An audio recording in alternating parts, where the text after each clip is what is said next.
practice and warm up, we would play the bolero, and it was 16, 17 minutes long, and that would be our warm up. We'd stroke around the ice and skate before we started to actually practice. And so it was well within us. We'd listened to it for a year, and then when it came to what's next year's music in 1983 after the World Championships, after about an hour or so, one of us came up with the idea of bolero. I think we chose bolero because we decided to be different again and not start with a fast piece of music and end with a fast piece. We suddenly, one of us, thought, why don't we start slowly and build? And of course, bolero came to mind.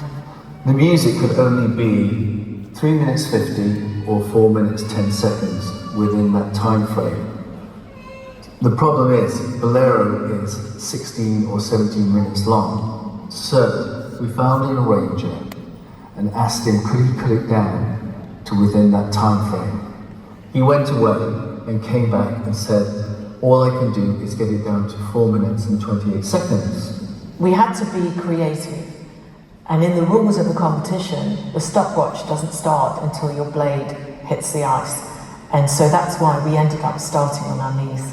But our story was of these two romantic lovers. It's a little bit like Romeo and Juliet, where they couldn't be together. And so the only way that in their heads they could be together was in death. So we climbed the volcano and threw ourselves into the fiery inferno. All it is a story, and it's a story that enables us to put the emotion into the skate. So ladies and gentlemen, this is bolero. Thank